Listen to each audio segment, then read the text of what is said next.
Welcome to the Airbnb Roadmap, the podcast designed to navigate you through the entire journey of short-term rental success. Whether you're just starting out or ready to take your hosting game to the next level. My husband and I became super hosts within just months of launching our first Airbnb and have proudly kept that title ever since. With over 350 reviews and an overall 4.95 star ratings, we picked up a hack or two I'm excited to share with you. In each episode, I break down the strategies, insights, and industry secrets that set profitable short-term rentals apart. From choosing the right property, understanding local regulations, and obtaining your listing to go beyond just the basics. I'm here to share everything you need to succeed. So if you're ready to map out your path to Airbnb success and unlock the full potential of short-term rentals, join me on the Airbnb Roadmap. Your journey starts here.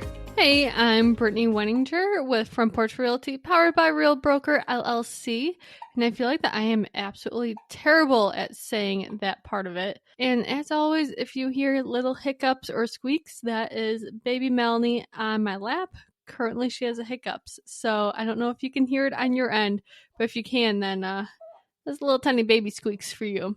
But honestly, no life updates. So we can just mosey on to this episode, which is all about something that isn't flashy whatsoever. That is rental agreements. And yes, before you skip this episode thinking about boring legal stuff, just hang in there with me because honestly, rental agreements are very interesting. And it's something that, you can have in your property, but also you don't have to. I don't want to be a hypocrite. I will admit, we only have a rental agreement for one of our properties, and that is because the county, honestly, I think that the county just really wanted to see that and see another kind of like professional document that, or not professional, but one of those like legal documents to kind of protect the property a little bit more. Also, I'm sure that the neighbor really wanted to see it because those neighbors are they're interesting. So I'm sure they definitely liked seeing the rental agreement that we brought to them. But we only have it in one of our properties, to be honest. Should we have it in all the other ones? Absolutely. Do we? No. And I think the reason why we don't have it in the other properties is because, one, the county doesn't really care. And two, it's just not really necessary. Now, the one that we do have the rental agreement for, that is a very unique stay. And for that property, I just need a little bit of extra protection, I feel like. There are some things that are in the property that are a little bit, scarier. Like, for example, our staircase is not... The staircase is not to code, let's just say that. So having this additional protection is kind of a must for this property. But in this episode, we'll kind of go through what is in my rental agreement and kind of the pros and cons and if you should have a rental agreement in your property as well. So overall, a rental agreement could honestly save you thousands of dollars and honestly a ton of stress in the future. And if you've ever had a guest throw a party or sneak a pet in or just ghost you on damages, this is really nice to have and kind of shove in their face saying hey, you signed this agreement. You have to uphold your end of it. So for Airbnb technically has their own terms and conditions that guests agree to when they book, but those terms aren't tailored to your property, your rules, and your expectations. A custom rental agreement gives you a layer of protection that goes beyond the Airbnb platform. It's your chance to kind of tell the guests, hey, this is exactly what's allowed, what's not, and so on and so forth, and what will happen if someone does break the rules. So think of it kind of this is going to sound bad, think of it kind of like a prenup. But for Airbnb, it's not the most romantic part of hosting, but it also kind of sets everyone up for a better experience, to be honest, because they know what to expect. They are kind of a little bit more scared too, because they're like, oh my gosh, I just signed a legal document. I need to actually uphold this. So part of our rental agreement, we have a lot of kind of legal mumbo jumbo in ours, and it is 2 pages long. Some of the things that we have in there, and I'm not going to go through all of it because I think that there's about 23 items in our rental agreement. And how we made this, well, actually, I will admit, we did get it from our buddy. So we looked at his and then kind of like made our own rental agreement. So no, we did not use our friend's rental agreement like straight up, because that would not be cool. But we did make our own based off of what we were seeing online. And in this rental agreement, we pretty much say like, hey, there's no subletting of the property. I know that should be very like straightforward. This is an Airbnb. You should not be subletting. But people are really weird, and you never know with people, to be honest. So that's one category of the rental agreement. And then we also have the maximum capacity. So for that, it does say that you can't have more than 8 people. And if there is more than 8 people, then the policy is violated and there's going to be a $250 charge. Most of our like bigger rules have a $250 charge, because I think that will kind of scare people and be like, oh gosh, like I don't want to be charged $250, so I want to make sure to not break this rule. Another one is check-in and check-out date, cancellation, which also is part of Airbnb, but this is kind of like an added protection. And then we have early departure. So no refunds of compensation will be given because of early departure or shortening the stays due to work or family emergency. So, or even like honestly poor weather. And the reason why we do this is because some people would literally check in and like book the place for 2 weeks and check in, stay there for maybe like 3 or 4 days, and then early depart and ask for a refund because of like a huge family emergency. Is there really a family emergency? I don't know. But we want to make sure that this does not happen to our property. And has it happened to our property? No, which is good. Now, there are some times that like people say, oh, I need to leave a day early because of a family emergency, but they don't give a refund, or they don't even ask for a refund. So that's nice. And honestly, depending on the situation, like if someone broke their leg on the property, yes, like it's going to be situational based. But other than that, early departure, no refund. No pets allowed. This is something that the county put on our cabin, and if there is a pet, then there will be a $250 fee. Now, you have to be very careful with that one, though, because there's a lot of people that say that their pet is a emotional support animal or a service animal. So you do have to be very, very careful on that. Airbnb does have a huge policy with this. Please go and read it. You want to make sure to follow the rules, because you can get in big trouble if you deny someone with a emotional support animal or a service dog or animal. No smoking allowed inside. If someone does smoke, it'll be a $250 fee. Honestly, if they smoke outside, I don't care. Just don't have it inside the property, please. And then it also covers damages, maintenance of the property, and honestly just behavior. So we have in a rental agreement, and this is just kind of like for our neighbor, it says the tenant shall behave in a civilized manner and shall be a good neighbor, respecting the rights of the surrounding property owners. Tenant shall not create noise or disturbance likely to disturb or annoy the surrounding property owners. So pretty much with this one, it says be a good neighbor, do not be overly annoying and just like create mayhem.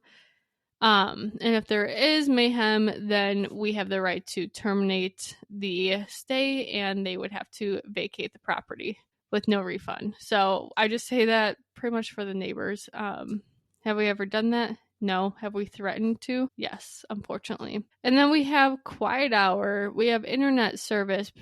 Well, with the internet service, we pretty much just say like if the internet goes out, then there's no refunds. That's just kind of like it is what it is. It's nature. Sometimes that happens. But obviously, we will try our very best to get it up and running as fast as possible. And then we also have no fireworks or firearms.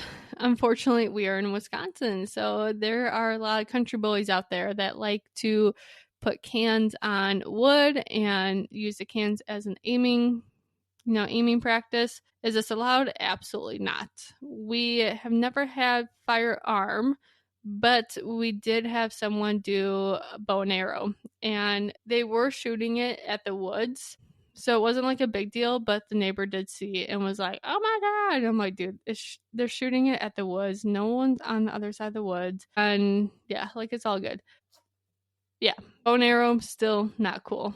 And then for the fire pit, we just say like, hey, like, please put out the fire before going into the property. And then also the last one is the weather condition. No refund or compensation will be given due to ruined expectations because of weather conditions. AK, if you were planning on going hiking and having a beach day and just having an amazing sunny vacation but rain the whole time, sorry, not our fault. We will not give a refund due to that.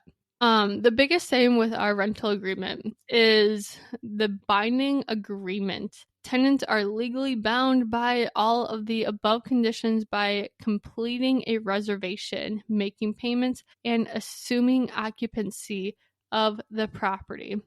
That binding agreement term covers our butt if they do not sign this agreement. Because what this is saying is, hey, you were provided this agreement. You saw it because you stayed at the property and you made the payments. You are now bound to this agreement. And I know that was a lot. And I literally quickly went through some of our terms. And honestly, those were like the most important ones. But overall, you don't have to actually have this for your properties because Airbnb does have a really good like legal system with this, but this is just an added protection.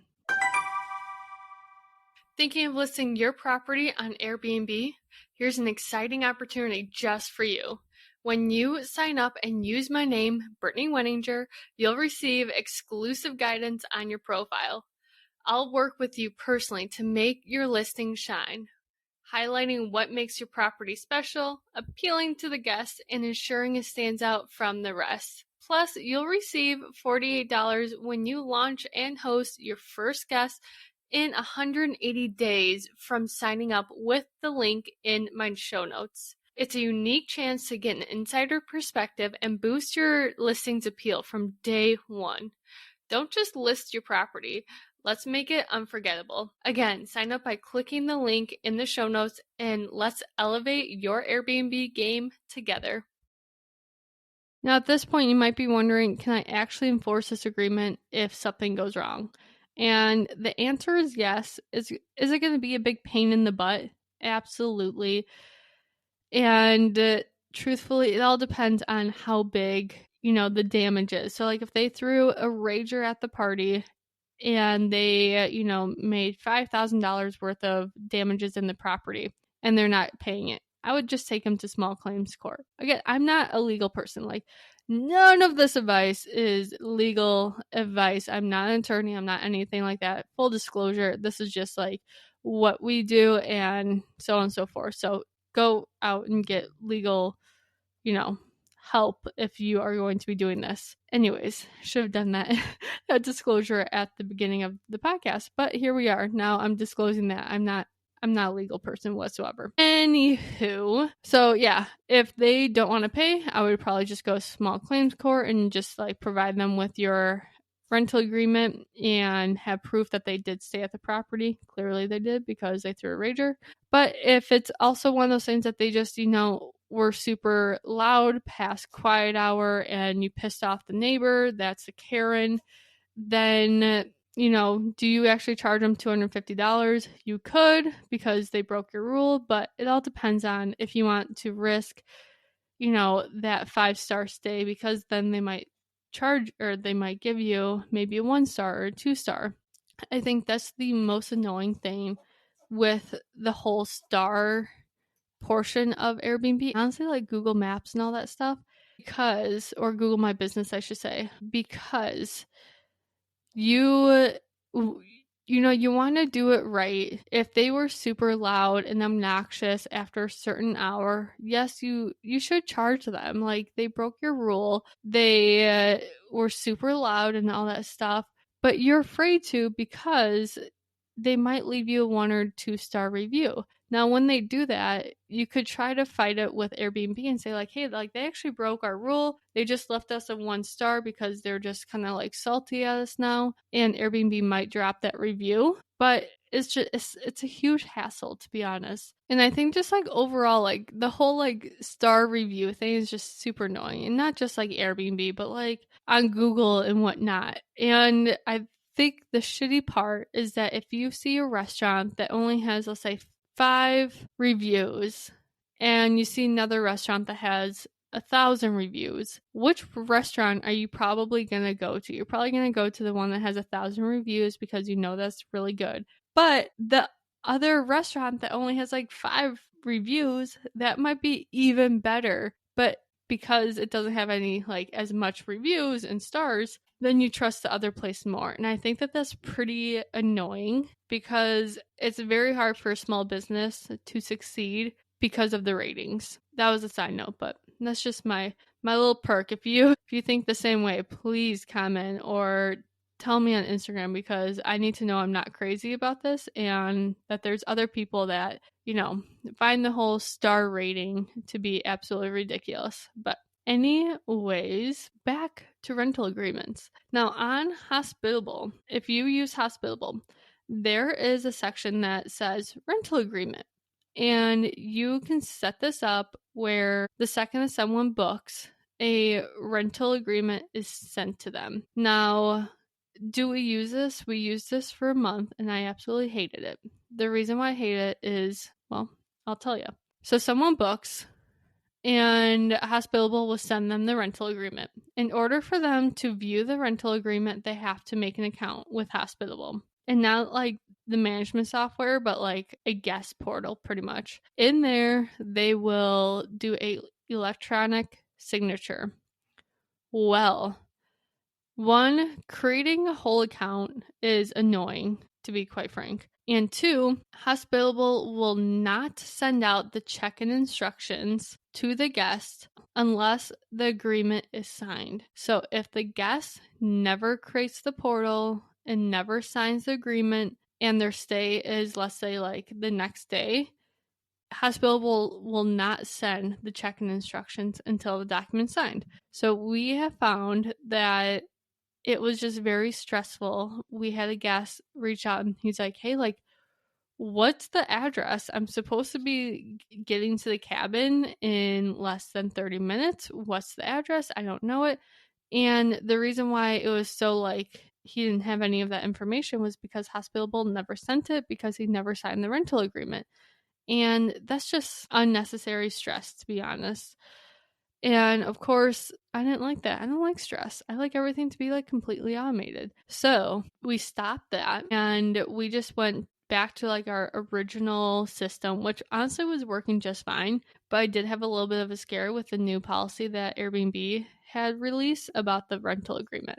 So in the new policy, it says that you pretty much have to, well, not pretty much, you do. You have to disclose that there will be an additional rental agreement upon booking, and you have to say that in your listing description. So your guests will know, hey, if I book this property, there's going to be another rental agreement that I need to pretty much say yes to. And that is just kind of like the full disclosure that Airbnb needs you to do. Now, we weren't doing that, so I quickly put that in the listing description that there is a additional rental agreement that needs to be acknowledged and signed prior to their stay. And then also Airbnb really hates when there's a email in the messages, like in the communication portal. And for example, like saying like, hey, sign this document and send it to this email. They don't like that because now it looks like that you're trying to do direct booking, because now you have communication outside of the Airbnb communication portal, and Airbnb does not like that because they like to monitor what's going on. So in our rental agreement, we have the link to the rental agreement, and it's like it says rental agreement. In the rental agreement, though, I do say, please email the signed copy at, and then I put our email address. That way, it's in the PDF, and Airbnb does not see that email type of thing. So that's a little loophole that we do, and it's been very successful. Now, do we not have someone stay at the property because they didn't sign the rental agreement? Absolutely not, because of that last binding agreement verbiage saying this rental agreement does go into effect if you stay at the property and pay for it. So there's that. Now let's say a guest books your place and they read the rental agreement and they are just not cool with it. Now it all depends on how, what areas they're not okay with. So if they just aren't okay with the whole agreement, then I would just say, hey, maybe this place isn't the best fit for you. But if they are just not liking, let's say one of the terms or two of the terms, then I figure out why, and then we kind of work through it. Now, is it one of those things that I'm going to say this place is not the best fit for you because you don't like one of the terms? Absolutely not. I work through it with people. I describe and kind of tell them why we have it in there. And most of the time they're like, oh, that makes sense. Okay, I'm cool with it. So you will have some of those people that are just kind of I'm not comfortable with this. And then it's all situational. If you're not comfortable, then why? And then try to work through it. If you can't, then just say, hey, it's not the best fit. And then at that point, you would have them cancel the reservation. And do not cancel the reservation on their behalf, because that will affect your superhost status. And if you listened to the superhost status episode, then you will know that having a cancellation is a huge no-go and you won't get that superhost status. So do not do that, please. Now let's quickly talk about direct bookings. Because direct bookings does not go through Airbnb, if you are doing direct booking, 100, 110, 120% would advise having a rental agreement, because that way you have the expectations and all that good jazz set in place for the guests. Again, we only have a rental agreement in one of our cabins, and that's mainly because the county really wanted to see it and the neighbors. Should we have it in the other properties? Honestly, we probably should. But I'm going to talk to my husband about this. We probably should have a rental agreement for all the properties, to be quite frank. Especially one of the properties, we have up to 12 people. We should probably have a rental agreement for that. And I'm definitely just thinking out loud right now. So I am going to make that a priority this week and get a rental agreement for the cabin that is up to 12 people. Because up to 12 people, there could be some mayhem that happens. So yeah, I'm going to hold that to myself. I'm going to get that done. Okay. So let's just wrap this episode up, because now I feel like I'm just rambling, and no one likes a rambler. But if you would like to make a rental agreement, I highly advise going to an attorney and saying, hey, I need a rental agreement for my Airbnb. Can you please help me out with it? And you can also pause this episode and start listing off everything that I kind of mentioned before. Now, is that everything that's on our rental agreement? No. I would say that's half of it, but that's pretty much the meat of the rental agreement, the stuff that's actually the scary stuff. So you can pause the episode, write it down, and then take that to your attorney and be like, hey, can we actually implement some of these, policies and terms that I know about? So yeah. Thank you for listening, and I will see you next week. Oh, and you thought that this episode was done. Nope. Like mentioned in all the other episodes, if you are interested in the Airbnb acceleration course, let me know.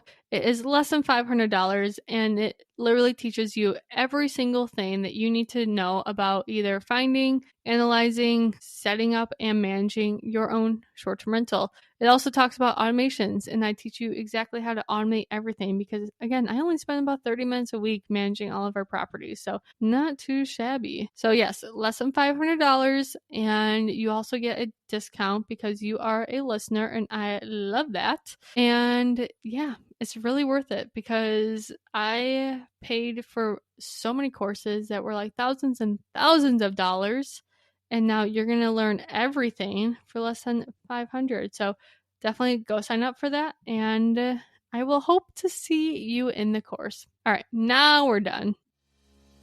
Thanks for joining me on the Airbnb Roadmap. If you're loving these episodes and want to keep the conversation going, be sure to subscribe, leave a review, and share this podcast with someone who's ready to dive into the world of short-term rentals. Got a question or topic you would love to hear about? Reach out. This podcast is all about learning and growing together. And don't forget to follow me on Instagram, the Airbnb Roadmap Podcast, for more tips, tricks, and behind-the-scene insights. Until next time, here's to turning your short-term rental dreams into thriving realities. I'll see you back here soon.